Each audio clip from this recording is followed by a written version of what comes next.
ಎಲ್ರಿಗೂ ನಮಸ್ಕಾರ. ಇವತ್ತೊಂದು ವಿಶೇಷ ದಿನ ಅಂತ ಹೇಳ್ಬೋದು.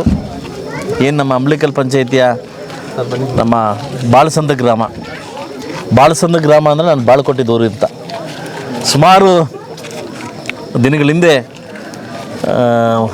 ಮೊನ್ನೆ ರೋಡ್ ಪೂಜೆಗೆ ಬಂದಿದೆ. ಸಾಕಷ್ಟು ಅಹವಾಲುಗಳನ್ನು ನನಗೆ ಕೊಟ್ಟಿದ್ದರು. ಕಳೆದ 2018 ಹಿಡಿದು 23 ತನಕ ಈ ಊರಲ್ಲಿ ವಿಶೇಷವಾಗಿ ಪ್ರೀತಿ ವಾತ್ಸಲ್ಯ ಕೊಟ್ಟು ನಾನು ಬೆಳೆಸಿದಂಥ ಗ್ರಾಮ ಇದು. ಇವತ್ತು ತುಂಬ ನೋಡಿದ್ದೀನಿ ನೀವು, ತುಂಬ ಹೆಣ್ಮಕ್ಳು, ನನ್ನ ಗಂಡ್ಮಕ್ಳು, ಯುವಕರು, ನನ್ನ ದೊಡ್ಡವರು ತುಂಬ ಪ್ರೀತಿಯಿಂದ ಬರಮಾಡ್ಕೊಂಡ್ರು. ಈ ಪ್ರೀತಿಗೆ ಬೆಲೆ ಕಟ್ಟೋಕ್ಕಾಗಲ್ಲ. ಇವಲ್ಲೂ ಒಂದು ವಿಶೇಷ ಅಂತ ಏನಂತಂದರೆ, ಲಾಸ್ಟ್ 1 ತಿಂಗಳ ಹಿಂದ್ಗಡೆ ನಾನು ಒಂದು ಐಮಾಸ್ ಹಾಕಿದ್ದೆ. ಎಲ್ಲ ಊರವರು ರಿಜೆಕ್ಟ್ ಮಾಡಿದ್ರು. ಏನಕ್ಕೆ ಅಂತಂದರೆ, ನಮ್ಮೂರು ದೊಡ್ಡದು, ಇಲ್ಲಿ ನಾವು ಕಾಲೋನಿಯವರು ಮತ್ತು ನಾವು ಅಣ್ತಮ್ಮರಿದ್ದಂಗೆ ಇದ್ದೀವಿ, ಇಬ್ಬರಿಗೂ ನಮ್ಗೆ ಬೇಕು, ಆಕಡೆ 2 ಹಾಕಿಲ್ಲ ಬೇಡ ಅಂತ ಹೇಳಿ ವಾಪಸ್ ಕಳಿಸಿದ್ರು. ಇದು ಕಲ್ತಿರ್ತಕ್ಕಂಥ ಪಾಠ. ನಾನು ಈ ಕೂಡಲೇ ಅದನ್ನು 2 ನಮ್ಮ ಜನರಲ್ವರೆಗೂ ಮತ್ತು ನಮ್ಮ ಈ ಕಾಲೋನಿಗೆ ಕೂಡ 2 ಲೈಟ್ ಒಂದೇ ಸರಿ ಹಾಕ್ಬೇಕು ನೀವು ಅಂತ ನನಗೆ ನನ್ನ ದೊಡ್ಡವರು ಹೇಳಿದರು. ಅದ್ರ ವಿಷಯವಾಗಿ ಇವತ್ತು ಹಾಕಿ ಅದು ಉದ್ಘಾಟನೆಗೆ ಇವತ್ತು ನಾನು ಬರಮಾಡಿ ತುಂಬ ಪ್ರೀತಿಯಿಂದ ಬರಮಾಡ್ಕೊಂಡಿದ್ದಾರೆ. ಈ ಒಂದು ಊರಿನ ಗ್ರಾಮಸ್ಥರಿಗೆ ನಾನು ಯಾವತ್ತೂ ಚಿರಋಣಿಯಾಗಿರ್ತೀನಿ. ತುಂಬ ವಿಶೇಷವಾಗಿ ನಾನು ಬರಮಾಡ್ಕೊಂಡಿದ್ದೀನಿ. ಈ ಪ್ರೀತಿ ಖಂಡಿತವಾಗ್ಲೂ ನಾನು ಮರೆಯೋಕ್ಕಾಗಲ್ಲ. ಏನು ನನ್ನ ಒಂದು ಧ್ಯೇಯ ಇದೆ, ಖಂಡಿತವಾಗ್ಲೂ 300 ಎಲ್ಲ ನನ್ನ ಮುಳಬಾಗಲ್ ತಾಲೂಕಿನ ಎಲ್ಲ ಹಳ್ಳಿಗಳಲ್ಲೂ ಕೂಡ ಏನೋ ಒಂದು ಕೆಲಸ ಮಾಡಬೇಕು ಅನ್ನೋದು ಅಭಿವೃದ್ಧಿ ಪಥ ಹೋಗ್ತಾ ಇದ್ದೀವಿ. ಇವತ್ತಿಗೆ ಬಹುಶಃ 121ನೇ ಲೈಟ್, ಇದು 121ನೇ ಐಮಾಸು. 350 ಟಾರ್ಗೆಟ್ ಅಂತಿದೆ. ಈ ನೆಕ್ಸ್ಟ್ ಮಂತಲ್ಲಿ ಇನ್ನೂ ಜಾಸ್ತಿ ಲೈಟ್ಸ್ ಉದ್ಘಾಟನೆ ಮತ್ತು ವಾಟರ್ ಫಿಲ್ಟರ್ ಉದ್ಘಾಟನೆ ಮತ್ತು ಸಾಕಷ್ಟು ವಿವಿಧ ಕಾಮಗಾರಿ ಉದ್ಘಾಟನೆಗಳನ್ನು ನಾನು ಮಾಡ್ತಾಯಿದ್ದೀನಿ. ಇನ್ನೂ ಒಂದು 20-23 ಕಾಮಗಾರಿಗಳನ್ನು ಈ ಒಂದು ಆಷಾಢ ಆದಮೇಲೆ ಮಾಡ್ಬೇಕು ಅಂದ್ಕೊಂಡಿದ್ದೀನಿ. ಈ ಪ್ರೀತಿ ವಾತ್ಸಲ್ಯಕ್ಕೆ ಇಡೀ ಅಂಬ್ಲಿಕಲ್ ಪಂಚಾಯಿತಿ ಎಲ್ಲ ನನ್ನ ಮುಖಂಡರು ಕೂಡ ನನ್ನ ಹೃದಯಪೂರ್ವಕ ಒಂದು ಕೃತಜ್ಞತೆ ನಾನು ಸಲ್ಲಿಸ್ತೀನಿ. ಕೇಳಿದೆಯಾ? ನಮ್ಮ ತಾಲೂಕಿನ ಪೂರ್ವ ಪುಣ್ಯ, ಒಬ್ಬ ಸಮಾಜ ಸೇವಕ, ದೀನ ದಲಿತರ ಬಂಧು, ಯಾವುದೇ ಮನಸ್ಸಿನಲ್ಲಿ ಕಲ್ಮಶ ಇಲ್ಲದೆ ನಗುನಗುತ್ತಾ ಮಾತನಾಡುವ ಒಬ್ಬ ಶಾಸಕರು ನಮ್ಗೆ ಸಿಕ್ಕಿರೋದು ನಮ್ಮ ಅದೃಷ್ಟ.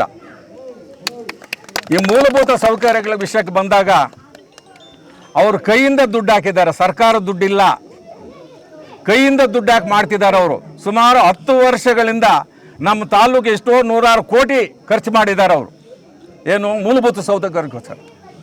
ಈ ಒಂದು ಇದರಲ್ಲಿ ನಮಗೆ ನಮ್ಮ ಐಮಾಸ್ ಲೈಟ್ 2 ಬೇಕು ಅಂತೇಳಿ ಕೇಳಿದ್ದಕ್ಕೆ ನಮ್ಗೆ ಬೇಕು ಅಂತ ಹೇಳಿದ ತಕ್ಷಣ ಎಲ್ಲ ಸ್ಯಾಂಕ್ಷನ್ ಮಾಡಿದ್ದೀನಿ, ನಾನು ಆಗಿದೆ, ಎಲ್ಲ ಕೆಲಸ ಮಾಡಿದ್ದೀನಿ ಅಂತ ಹೇಳಿದ್ರು. ನಮ್ಮ ಗ್ರಾಮಕ್ಕೆ ಈಗ ತಾವೆಲ್ಲ ನೋಡ್ಕೊಂಡು ಬಂದಿದ್ದೀರಿ, ಸಿಮೆಂಟ್ ರಸ್ತೆಗಳೆಲ್ಲ ಎಲ್ಲೇ ಆಗಲಿ ನಮ್ಮ ಗ್ರಾಮದಲ್ಲಿ ಮಣ್ಣಲ್ಲಿ ನಡೆಯಲ್ಲ. ಅವರೊಂದು ಆಶೀರ್ವಾದ, ಅವರಿಂದ ಒಂದು ಇದರಿಂದ ನಮ್ಮ ಗ್ರಾಮದಲ್ಲಿ ಎಲ್ಲರೇ ಆಗಲಿ, ಇಲ್ಲಿ ಭೇದ ಭಾವ ಇಲ್ಲ, ಪಕ್ಷ ಭೇದ ಭಾವ ಇಲ್ಲ. ಮಂಜಣ್ಣ, ಸಮೃದ್ಧಿ ಮಂಜಣ್ಣ ಅನ್ನೋದೇ ನಮ್ಮ ಗ್ರಾಮದಲ್ಲಿ ನಮಗೆಲ್ಲ ಮೂಲಭೂತ ಸೌಕರ್ಯಗಳೆಲ್ಲ ಕೊಟ್ಟಿದ್ದಾರೆ.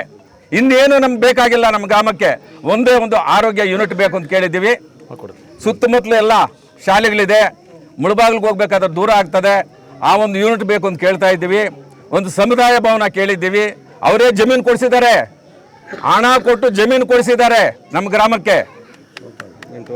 ಅಲ್ಲ, ಸೋತಾಗ ಕೂಡ ನಮ್ಗೆ ಕೊಟ್ಟಿದ್ದಾರೆ, ಅವರು ಹಣ ಕೊಟ್ಟು ಜಮೀನು ರಿಜಿಸ್ಟರ್ ಮಾಡಿಕೊಟ್ಟಿದ್ದಾರೆ. ಇನ್ನು ಯಾರು ಮಾಡ್ತಾರೆ? ನಿಸ್ವಾರ್ಥದಿಂದ ಕೆಲಸ ಮಾಡ್ತಿದ್ದಾರೆ ಅವರು ನಮ್ಮ ತಾಲೂಕಿನಲ್ಲಿ.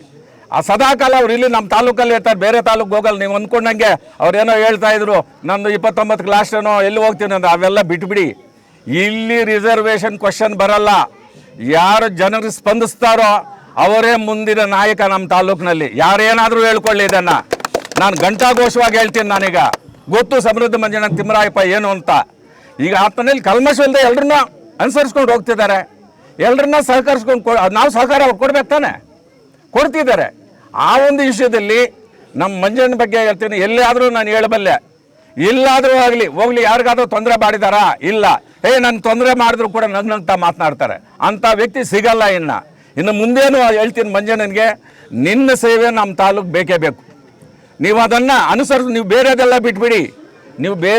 ನೀವೆಲ್ಲ ಇಟ್ಕೊಂಡು ಅವ್ರು ಬೇಕಾಗಿಲ್ಲ. ನಿಮ್ಮ ಕೆಲಸ ನೀವು ಮಾಡ್ಕೊಳ್ಳಿ, ಅದಕ್ಕೆ ಪ್ರತಿಫಲ ನಿಮ್ಗೆ ಸಿಗ್ತದೆ ಅಂತ ಹೇಳ್ಬಿಟ್ಟು ಈ ಎಲ್ಲರ ಮುಂದೆ ನಾನು ಆಶ್ವಾಸನೆ ಮಾಡ್ತಾ ಇದ್ದೀನಿ. ಮೊದಲಿಂದನೂ ನಮ್ಮ ಗ್ರಾಮ, ಮೊದಲಿಂದಲೇ ಇಲ್ಲಿ ನಮ್ಮ ಪಕ್ಷಾತೀತವಾಗಿ ಇದ್ದೀವಿ ನಾವೆಲ್ಲ ಗ್ರಾಮದಲ್ಲಿ. ಮಂಜಣ್ಣ ಅಂದರೆ ಎಲ್ರಿಗೂ ಪ್ರೀತಿ ಇದೆ. ಇಲ್ಲಿ ಬೇರೆಯವರು ಅದು ಏನಿಲ್ಲ. ಅದನ್ನು ಮುಂದೇನೂ ಮುಂದುವರಿಸ್ಕೊಂಡು ಹೋಗಲಿ ಅಂತ ಹೇಳ್ಬಿಟ್ಟು ಅವ್ರಿಗೆ ಆಯುರಾರೋಗ್ಯ ಕೊಡಲಿ ಅಂತ ಹೇಳ್ಬಿಟ್ಟು ನಾನು ಇವತ್ತು ಅವ್ರಿಗೆ ಕೃತಜ್ಞತೆ ಸಲ್ಲಿಸ್ತಾ ಇದ್ದೀನಿ.